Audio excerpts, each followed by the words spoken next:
Well, hello there.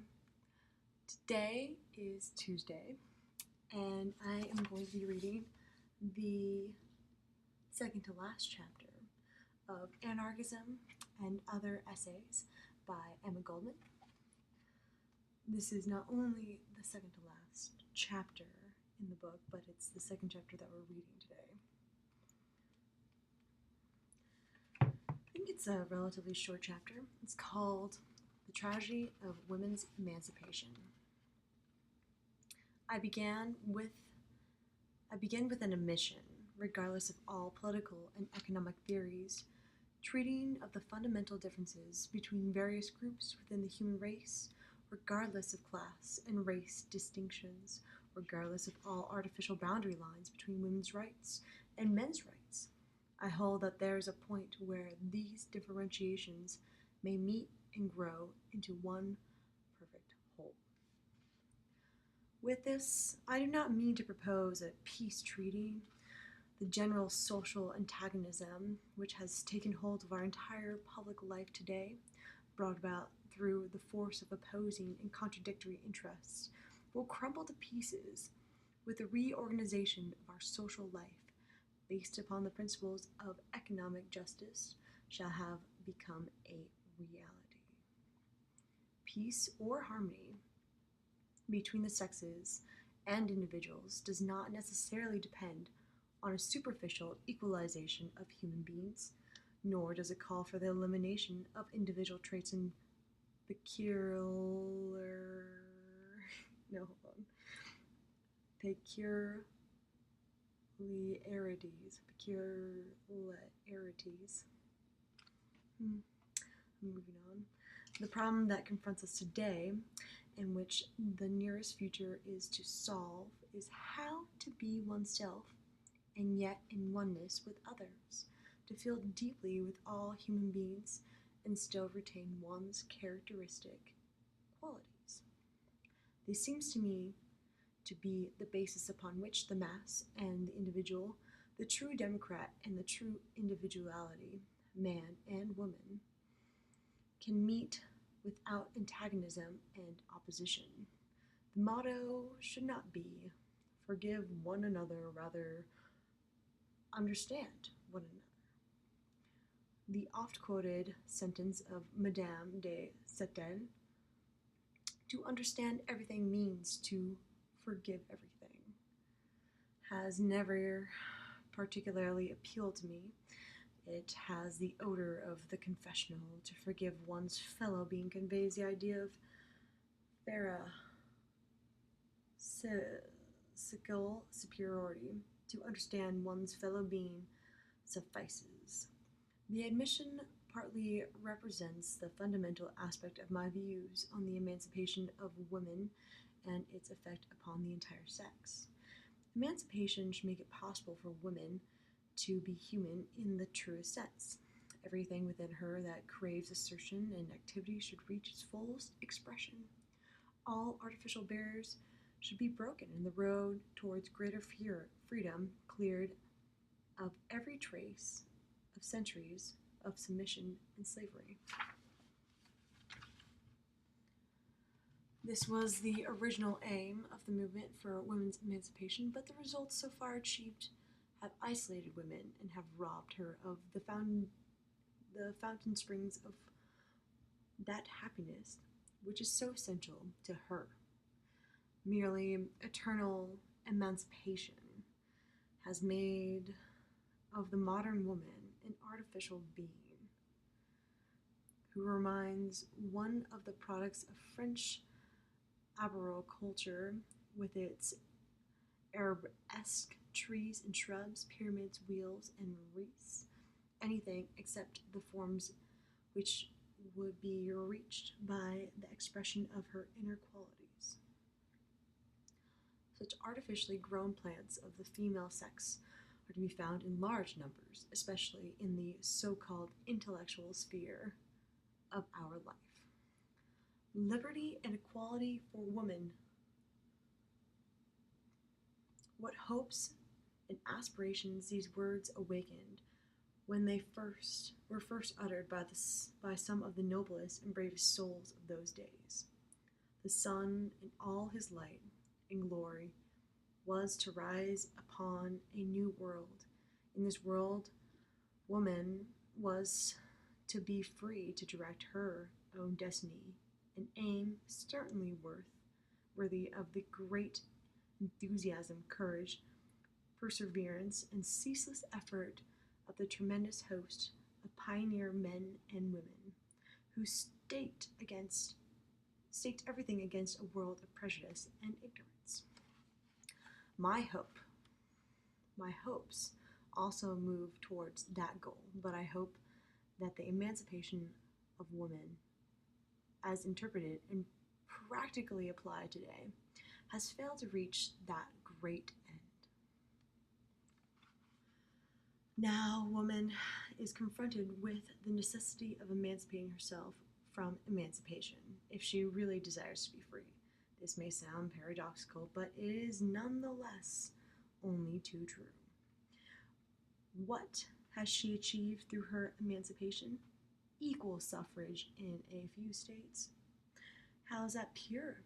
How has that purified our political life, as many well-meaning advocates predicted? Certainly not. Incidentally, it is really time that persons with plain, sound judgment should cease to talk about corruption in politics in a boarding school tone. Corruption of politics has nothing to do with morals or the laxity of morals of various political personalities. Its cause is altogether a material one.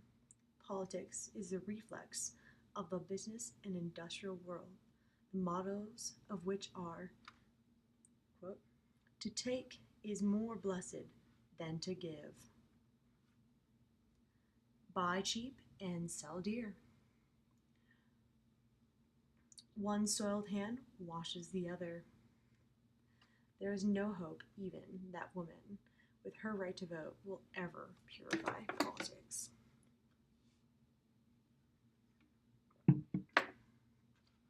Emancipation has brought woman economic equality with man.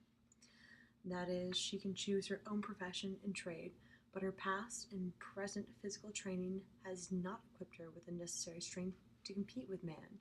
She is often compelled to exhaust all her energy, use up her vitality, and strain every nerve in order to reach the market value. Very few ever succeed, for it is a fact that women, teachers, doctors, lawyers, architects, and engineers are neither met with the same confidence as their male colleagues, nor receive equal remuneration.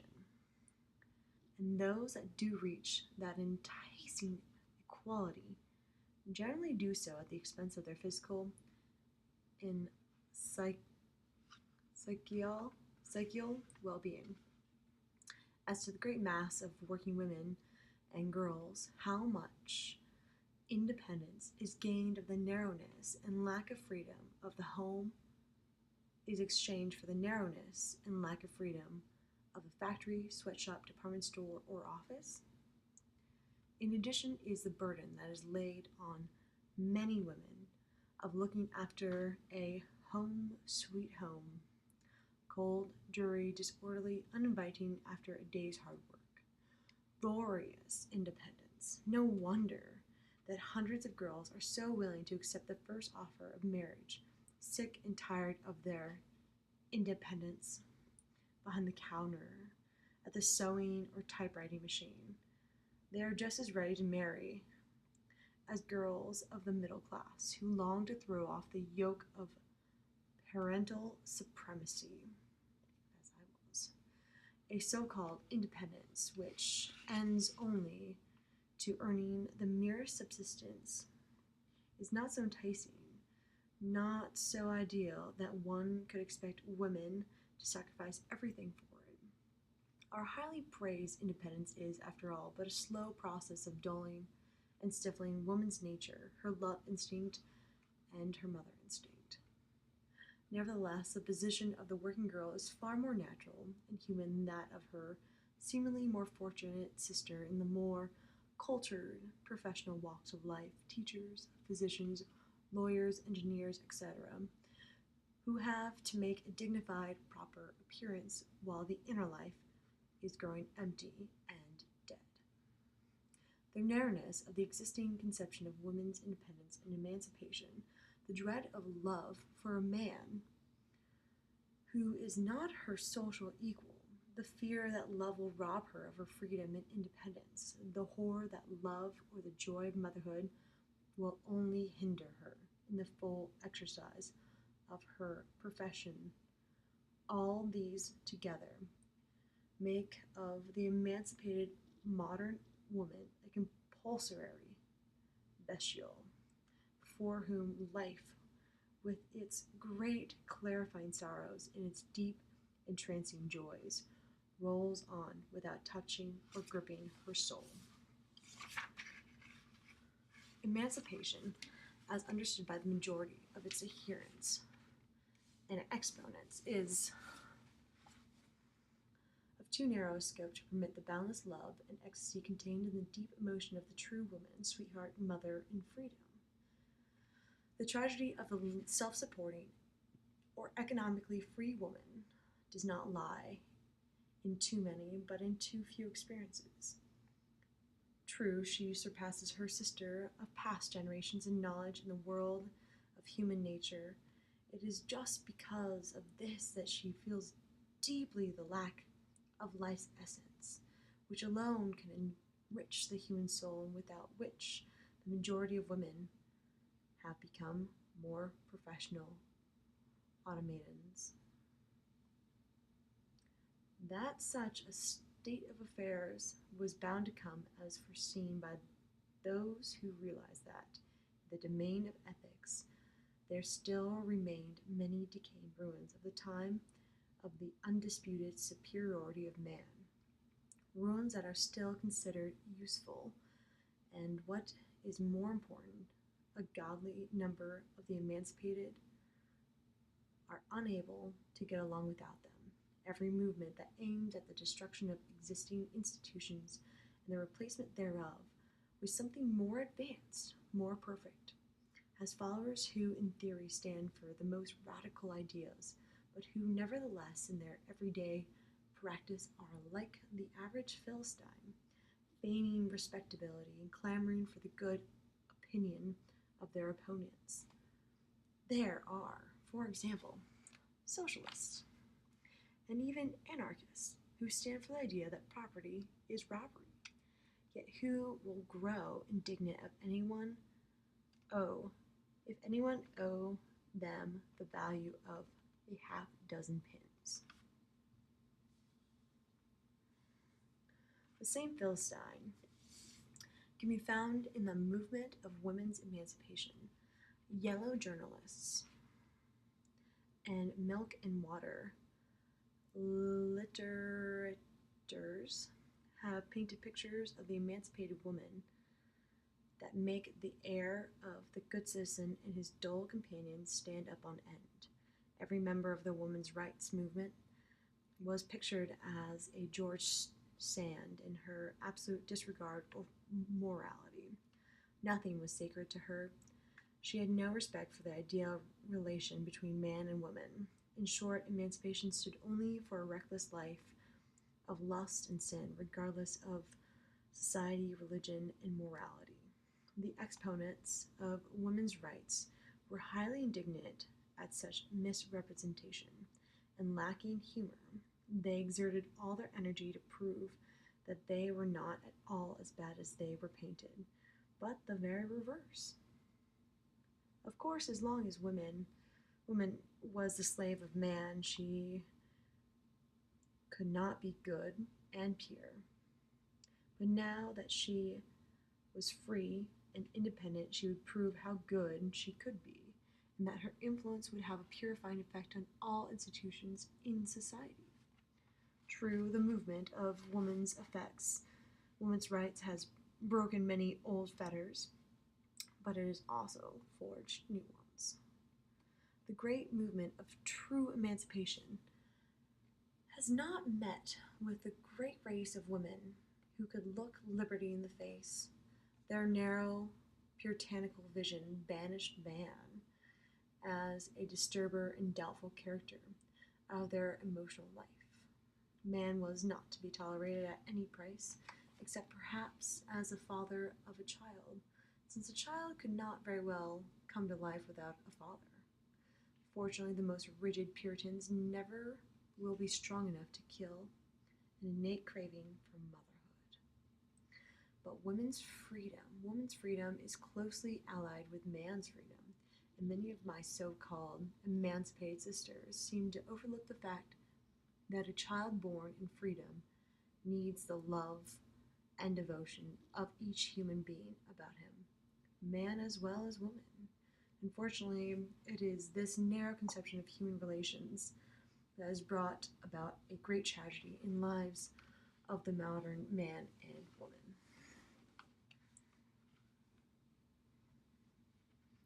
About 15 years ago, appeared a work from the pen of the brilliant Norwegian Laura Marholm called Woman, a Character Study. She was one of the first to call attention to the emptiness and narrowness of the existing conception of women's emancipation and its tragic effect upon the inner life of woman.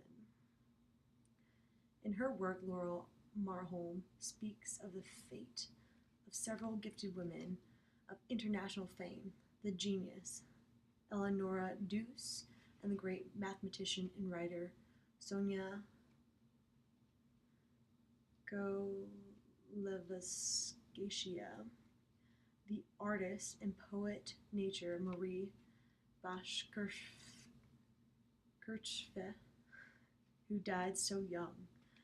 Through each description of the lives of these women, of such extraordinary mentality runs a marked trail of unsatisfied craving for a full, rounded, complete, and beautiful life, and the unrest and loneliness resulting from the lack of it. Through these masterly psychological sketches, one cannot help but see that the higher the mental development of woman, the less possible it is for her to meet a congenital mate who will see in her not only sex, but also the human being, the friend, the comrade, the strong individuality who cannot and ought not lose a single trait of her character. This is still true to this day. It's in fact something I struggle with my own pretty much ex-boyfriend over often, unfortunately. The average man, with his self-sufficiency, his ridiculously superior airs of patronage towards the female sex, is an impossibility for women as depicted in the character study by Laura. Equally impossible for her is the man who can see in her nothing more than her mentality and her genius, and who fails to awaken her woman nature. And this is a problem my best friend is having with her boyfriend. The rich intellect and a fine soul are usually considered necessary attributes of a deep and beautiful personality. In the case of the modern woman, these attributes serve as a hindrance to the complete assertion of her being. For over 100 years, the old form of marriage based on the Bible, till death doth part, has been denounced as an institution that stands for sovereignty of the man over the woman, of her complete submission to his whims and commands, and absolute dependence on his name and support. Time and again it has been conclusively proved that the old matrimonial relation restricted woman to the function of the man's servant and the bearer of his children, and yet we find many emancipated women who prefer marriage, with all its deficiencies, to the narrowness of an unmarried life, narrow and unendurable because of the chains of moral and social prejudice that cramp and bind her nature. The explanation of such inconsistency on the part of many advanced women is to be found in the fact that they never truly understand the meaning of emancipation. They thought that all that was needed was independence from external tyrannies, the internal tyrants far more harmful to life and growth, ethical and social conventions were left to take care of themselves, and they have taken care of themselves. They seem to get along as beautifully in the hands and hearts of the most active exponents of women's emancipation as in the heads and hearts of our grandmothers. These internal tyrants, whether they be in the form of public opinion, or what will mother say, or brother, father, aunt, or relative of any sort, what will Mrs. Grundy, Mr. Comstock, the employer, the Board of Education say, all these busybodies, moral detectives, jailers of the human spirit, what will they say? Until woman has learned to defy them all, to stand firmly on her ground, and to insist upon her own unrestricted freedom, to listen to the voice of her nature, whether it call for life's greatest treasure, love for a man, or her most glorious privilege, the right to give birth to a child, she cannot call herself emancipated or love for a woman. How many emancipated women are brave enough to acknowledge the voice of love is calling, wildly beating against their breasts, demanding to be heard, to be satisfied?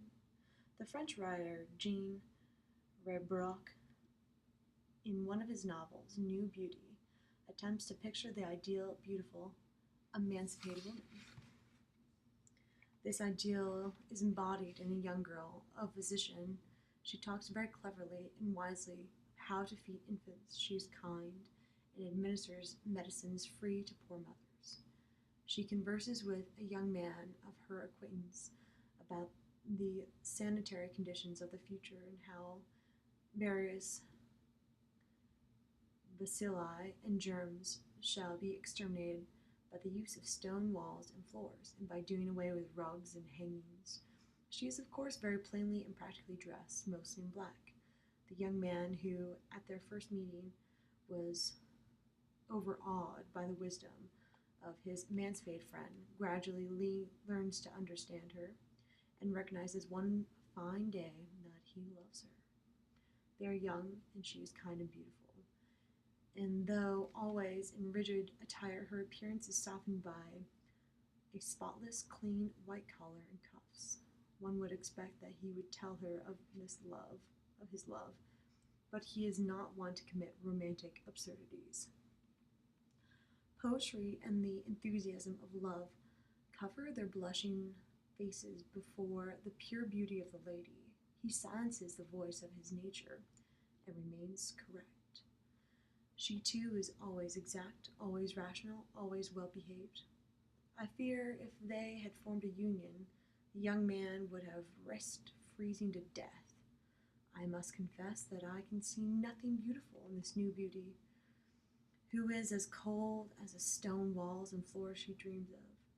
Rather would I have the love songs of romantic ages, rather Don Juan and Madame Venus, rather an elopement by ladder and rope on a moonlight night, followed by the father's curse, mother's moans, and the moral comments of neighbors, then correctness and propriety measured by yardsticks. If love does not know how to give and take without restrictions, it is not love, but a transaction that never fails to lay stress on a plus and a minus. The greatest shortcoming of the emancipation of the present day lies in its artificial stiffness and its narrow respectabilities, which produce an emptiness in women's souls that will not let her drink from the fountain of life. I once remarked that there seemed to be a deeper relationship between the old-fashioned mother and hostess, ever on the alert for the happiness of her little ones, and the comfort of those she loved, and the truly new woman, Then, between the latter and her average emancipated sister, the disciplines of emancipation, pure and simple, declared me a heathen, fit only for the stake. Their blind zeal did not let them see that my comparison between the old and the new was merely to prove that a goodly number of our grandmothers had more blood in their veins, far more humor and wit, and certainly a greater amount of naturalness, kindheartedness, and simplicity than the majority of our emancipated professional women who fill the college's halls of learning in various offices. This does not mean a wish to return to the past, nor does it condemn woman to her old sphere, the kitchen and the nursery. Salvation lies in an energetic march onward towards a brighter and clearer future. We are in need of unhampered growth out of old traditions and habits. The movement of women's emancipation has so far made but the first step in that direction. It is to be hoped that it will gather strength and make another.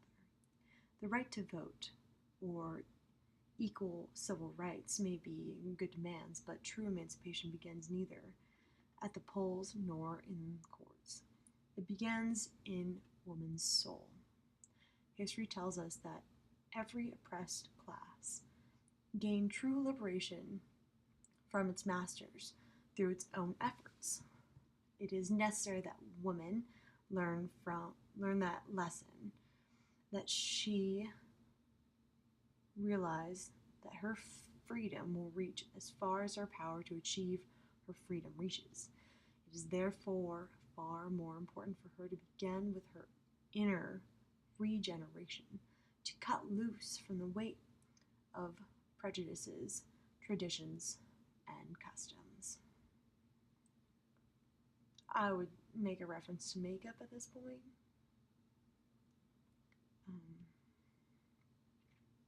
The demand for equal rights in every vocation of life is just and fair, but after all, the most vital right is the right to be loved, to love and to be loved. Indeed, if partial emancipation is to become a complete and true emancipation of woman, it will have to do away with the ridiculous notion that to be loved, to be sweetheart and mother, is synonymous with being slave or subordinate. It will have to do away with the absurd notion of the dualism of the sexes, or that man and women represent two antagonistic worlds. Pettiness separates, breadth unites. Let us be broad and big. Let us not overlook vital things because of the bulk of trifles confronting us. A true conception of the relation of the sexes will not admit of conquer and conquered. It knows of but one great thing: to give of oneself boundlessly in order to find one's self richer, deeper, better. That alone can fill the emptiness and transform the tragedy of women's emancipation into joy, limitless joy.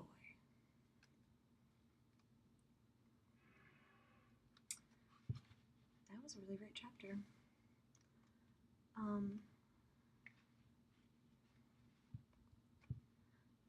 Personally, I see, although women today claim to be emancipated, to have freedom, they don't act like it. They still are restrained by commercial entities, by traditional ways of thinking, and still claim to be modern women. Maybe we should try to do things differently than we ever have. live our lives how we want to live. Because, as Emma Goldman says here,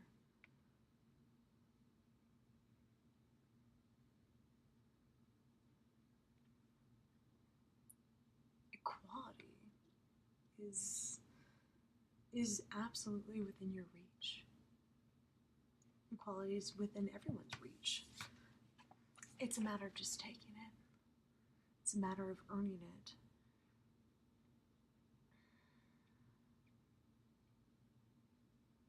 Do you want to be paid the same as a man? Demand it. Don't settle for second best. Demand what you want, and don't settle for second best. Stay empowered.